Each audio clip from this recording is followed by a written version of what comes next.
Jumping right into our integrated design project, we will be discussing each courses starting from Reaction Engineering 1, Process Modeling and Simulation, and lastly Separation Process 2. Two reaction types that occurs in steam methane reforming process is steam methane reforming SMR and water gas shift WGS. SMR is strongly endothermic, and the two types of reaction that occurs in SMR converts methane and steam into hydrogen, carbon monoxide and also carbon dioxide. Then carbon monoxide is further processed in a WGS reactor, which comprises of high temperature shift and low temperature shift. The reaction that occurs converts carbon monoxide and steam into hydrogen and carbon dioxide. Project, we chose a tubular packed bed reactor for our reactor design. It comprises of several tubes packed with a particular catalyst. The advantages are it has a high conversion per unit mass of catalyst, a low operating cost, continuous operation, and the disadvantages are the formation of hot spots, poor temperature control, and channeling may occur. The catalyst that we chose for our SMR reaction is a nickel-based catalyst supported by magnesium alumina oxide. For our WGS reactor, we have chosen iron chromium and copper-based catalyst for HTS and LTS respectively. The reasons are shown below in the table. The flowchart below shows a simple design of our reactor separator system, alongside the reactor's temperature, catalyst, and the chemical reaction that occurs. Assuming that a highly purified methane and steam is supplied in excess to the reformer, it then undergoes steam methane reforming at 700 degrees Celsius under the presence of a nickel-based catalyst to produce thin gases such as carbon monoxide, carbon dioxide, and also hydrogen. This reaction is strongly endothermic. Then, to increase the hydrogen yield, carbon monoxide is further processed in a WGS reactor, which comprises of a high temperature shift and low temperature shift that operates at 350 degrees Celsius and 200 degrees Celsius respectively. This reaction is then assisted by a catalyst such as iron chromium and copper-based catalyst. The remaining product is then sent to a separator for further purification of hydrogen for commercialized use. Smart, we have proposed 4 strategies to further maximize the selectivity and yield of hydrogen. Firstly is to increase the SMR temperature. As you can see by the graph, it shows the relation of methane conversion and hydrogen yield with respect to temperature. As the temperature increase, methane conversion and hydrogen yield also increase. This is because SMR is an endothermic process, meaning that it absorbs heat and it favors a forward reaction. This also means that delta H of SMR increases as the reaction temperature increases. Strategy is to decrease the SMR pressure. The graphs show a relation of methane conversion and hydrogen yield with respect to SMR pressure. As pressure increases, methane conversion and hydrogen yield decreases. This is because in general, SMR reaction favors a high temperature and a low pressure. Also, Le Chatelier's principle states that by reducing pressure, equilibrium will shift in the direction in which it will counteract the effect, resulting in increase in hydrogen yield. The strategy is to increase the ratio of steam to methane on the feedstock. The graphs show the relation of the reforming product, hydrogen to carbon monoxide with temperature. As you can see, different hydrogen to carbon monoxide ratio is denoted by different colors. At lower temperature region, a higher H2 to CO ratio is obtained. This is because in WGS, LTS is more favorable at low temperature, which increases amount of hydrogen and increased amount of carbon monoxide. Alternatively, as the temperature increase, which denotes a high temperature shift, it results in higher amount of carbon monoxide. Therefore, lower H2 to CO ratio is obtained at higher temperature. A strategy is to utilize another type of reactor, which is called a fluidized bed membrane reactor or FBMR. The advantages of an FBMR is the flexibility in placing the membrane. It can also facilitate an isothermal operation with negligible pressure drop. The disadvantages are the possible formation of stagnant zones, and membranes may experience mechanical stress, and also it is a complex construction. The last section of reaction engineering is the sizing of reactor and calculations. The assumptions made and the properties of SMR and WGS reactor are shown as above. First step is to calculate rate constant K with the kinetic data based on reference by using the Arrhenius equation, which obtains 0.1514 per second. Stoichiometry table is formed with 4 species: methane, steam, carbon monoxide, and hydrogen. In a species is absent as pure methane and water is used. The sigma obtained is 2 and YAO is 0.2381 while YBO is 0.7619 based on the assumptions of molar flow rate A is 3600 kmol and molar flow rate B is 11520 kmol per hour. Next, theta B obtained is 3.2 while theta C and D is 0 as C and D are products. Expansion factors of 0.4762 is calculated as gas phase is present. The ascending molar flow rate and concentration is calculated based on stoichiometry table. Last step is to calculate the catalyst weight and reactor volume by deriving W equals FA naught divided by negative RA multiplied with delta X. Initial volumetric flow rate is determined as 33557.0470 decimeter cube per second and catalyst weight obtained is 5.53 times 10 to the power 5 kg. The same steps are implemented for WGS reaction. As the sigma obtained is 0, no expansion factor is needed for the calculations. For HT shift, the weight of catalyst obtained is 1.1298 times 10 to the power 9 kg. For LT shift, the weight of catalyst obtained is 2.0559 times 10 to the power 9 kg. Moving on to process modeling and simulation, let us look at the simulation setup for SMR and WGS reaction. Assumptions made are natural gas contains only pure methane as fuel. The syngas exit the reformer at reformer operating temperature and pressure. All gases mixture are stimulated as mixture of ideal gases. Packed big reactor PBR is assumed to be plug flow reactor PFR in this simulation. Mixture in reactor is perfectly mixed and no heat loss to the surrounding. The assumptions of streams and unit operations are made as below. APR is chosen as the thermodynamic package as it is suitable for natural gas and soft two-phase system with high efficiency. After looking at this complete simulation setup, let's explore it step by step.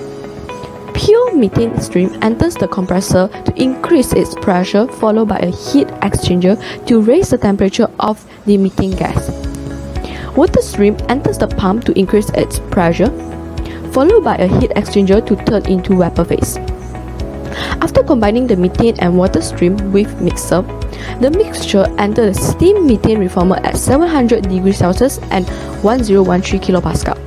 Endothermic reaction occurs in which methane is mixed with steam to produce hydrogen and carbon monoxide with heat adsorbed. After cooling down the mixture through cooler, it enters high temperature water gas shift at 350 degrees Celsius and low temperature water gas shift at 200 degrees Celsius.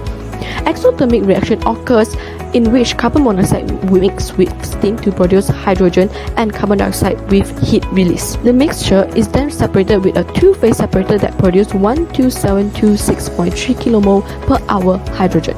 For the deviation error, the value of the percentage error is very high because of the value of volume in simulation and manual calculations are very different. This is because the value of conversion in the manual simulation is assumed and the value of conversion is calculated for the simulation. Also, in the simulation, we are using the PFR reactor, while in the manual calculation, we are using PBR. Sensitivity analysis is performed to discuss the effect of temperature, pressure, feed flow rate, and composition on reactor performance. For the effect of temperature on reactor performance, the increase of feed stream temperature in each reactor increases the heat energy out of the reactor because more heat energy required to be released and absorbed during the reaction since the temperature is difficult to be maintained. In high temperature shift, the increase in temperature of the reactor feed stream decreases hydrogen mole fraction at the outlet stream because the reaction in HT shift is exothermic and does not favor high temperature. Thus, the hydrogen production is low. Next, the effect of pressure on reactor performance shows that when the pressure increases, the heat energy in SMR and LT shift decrease, but the HT shift heat energy increase. At HT shift reactor, the hydrogen mole fraction increases as the pressure increases because higher pressure increases the conversion of carbon monoxide to produce more hydrogen as the product. The third one is the effect of feed flow rate on reactor performance. The sensitivity analysis of the feed molar flow rate is carried out based on steam to carbon ratio, which is 3.2. It is observed that the increase in feed flow rate increases heat energy flow in the energy stream of each reactor,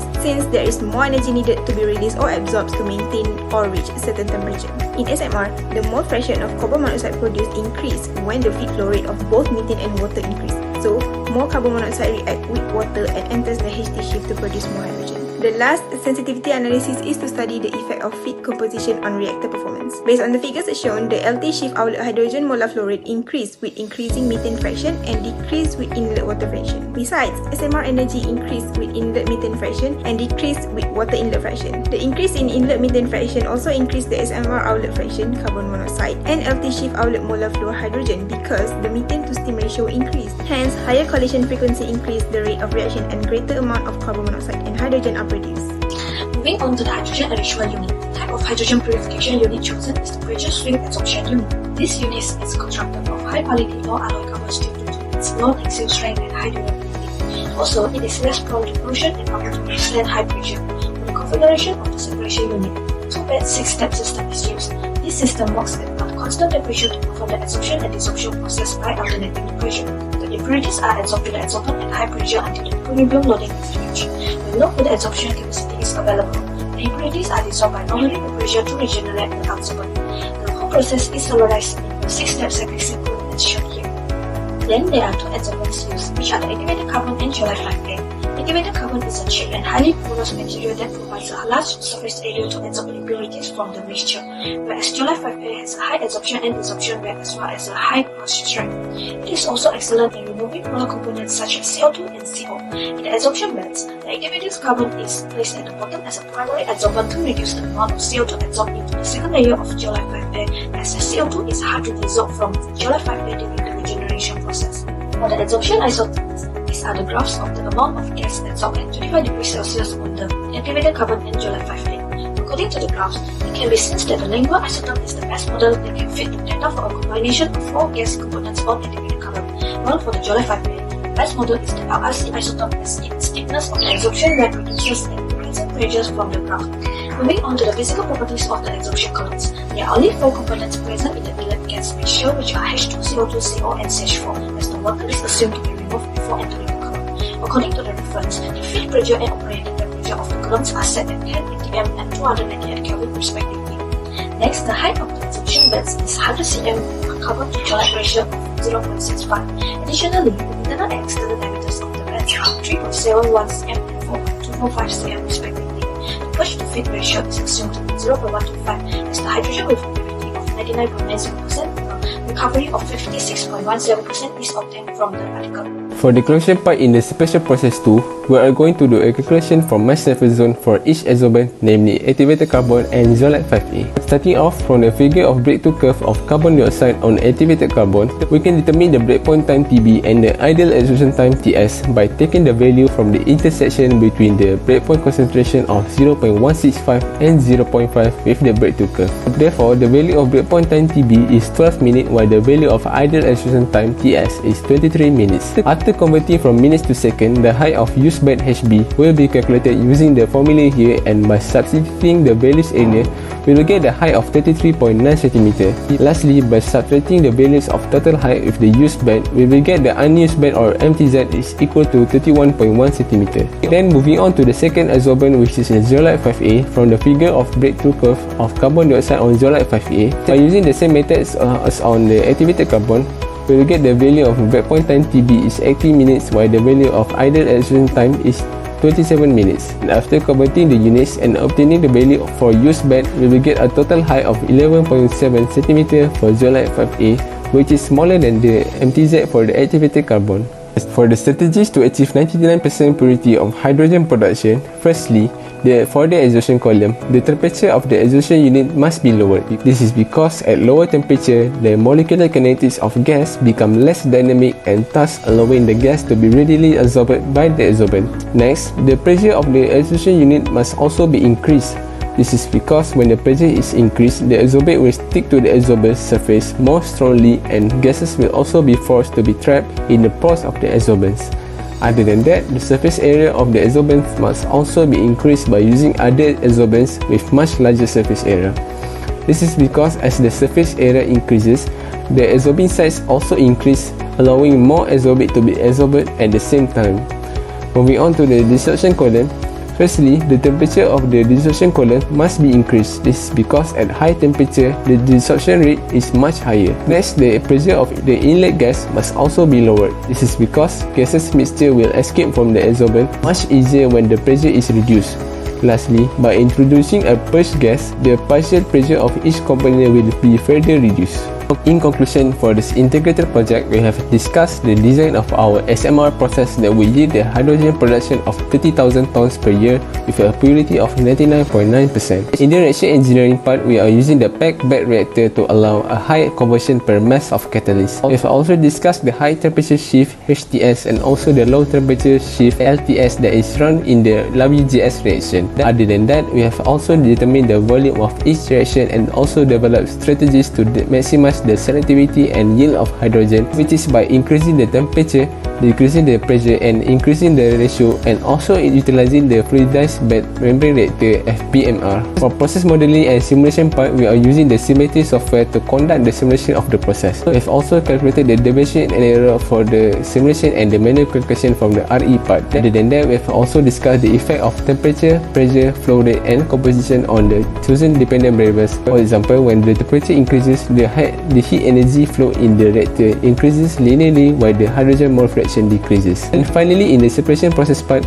we have chosen the pressure swing adsorption unit PSA as the purification unit. We are also using low carbon as the material and a configuration of dual bed 6-step for the adsorption unit. The adsorbent chosen is activated carbon and zeolite 5A. We've also discussed the isotope that is suitable for this process, and lastly, we have also discussed the strategies to achieve 99.9% purity of hydrogen, which is by decreasing the temperature of adsorption unit, increasing the pressure and increasing the surface area.